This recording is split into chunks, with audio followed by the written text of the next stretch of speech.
যুক্তরাষ্ট্র ইসরায়েলের যৌথ হামলায় ক্লান্ত ইরানবাসীর কাছে সম্প্রীতির এক অনন্য বার্তা দিলেন ভারতের জম্মু ও কাশ্মীরের মানুষ।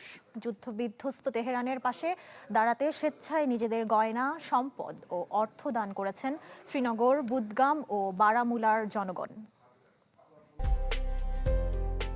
প্রিমি ওয়ার্ড্রোব, গুছিয়ে ফেলুন জীবনটাকে।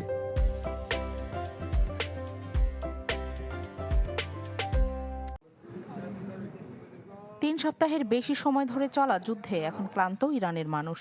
তেহরান সহ প্রায় সব শহরেই ছড়িয়ে ছিটিয়ে আছে যুক্তরাষ্ট্র ইসরায়েলের হামলার ভয়াবহ ছাপ।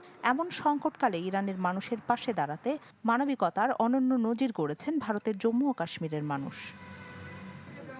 বিশেষ করে শ্রীনগর, বুদগাম ও বারামুলা এলাকার সব স্তরের বাসিন্দারা এগিয়ে এসেছেন নিজেদের স্বর্ণ, রূপা, গয়না ও নগদ অর্থ নিয়ে। এমনকি এক বিধবা তার স্বামীর স্মৃতিচিহ্ন হিসেবে ২৮ বছর ধরে সংরক্ষিত একটি সোনার অলংকারও দান করেছেন। ঈদুল ফিতরের পরদিন শিয়া অধ্যুষিত এলাকাগুলোর ঘরে ঘরে গিয়ে এসব ত্রাণ সংগ্রহ করেন স্বেচ্ছাসেবীরা। অনেকে গবাদি পশু, ঐতিহ্যবাহী তামার সামগ্রীও দান করেন। আমরা একটি অনুদান সংগ্রহ কেন্দ্র খুলেছি।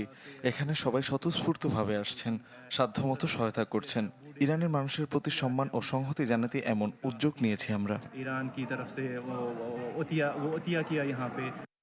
সংগৃহীত এসব সহায়তা ভারতে অবস্থিত ইরানের দূতাবাসের মাধ্যমে পাঠানো হচ্ছে, যাতে যুদ্ধকালীন পরিস্থিতিতে ক্ষতিগ্রস্তদের সহায়তা করা যায়। সামাজিক যোগাযোগ মাধ্যমে ছড়িয়ে পড়া ভিডিওতে দেখা গেছে নারীরা লাইনে দাঁড়িয়ে গয়না জমা দিচ্ছেন এবং শিশুরা তাদের ঈদের উপহার হিসেবে পাওয়া অর্থ দান করছে। একজন আইনজীবী তার পরিবারের কাছ থেকে প্রায় ৩১ লাখ রুপি সংগ্রহ করে দিয়েছেন। আমাদের বার্তা হলো, নিপীড়িত যেই হোক না কেন, হিন্দু, মুসলিম বা খ্রিস্টান, তাদেরকে সাহায্য করা ও বাঁচানো আমাদের ধর্ম এটাই শেখায়।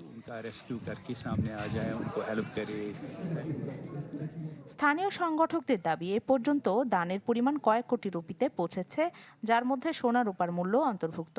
এসব সম্পদ নগদে রূপান্তর করে অনুমোদিত চ্যানেলের মাধ্যমে ইরানের দূতাবাসে পাঠানো হচ্ছে। এদিকে ভারতে অবস্থিত ইরানের দূতাবাস সামাজিক যোগাযোগ মাধ্যমে এই সহায়তার ছবি ও ভিডিও প্রকাশ করে কাশ্মীরের মানুষের প্রতি কৃতজ্ঞতা জানিয়েছে। রাখি জেসমিন, চ্যানেল 24।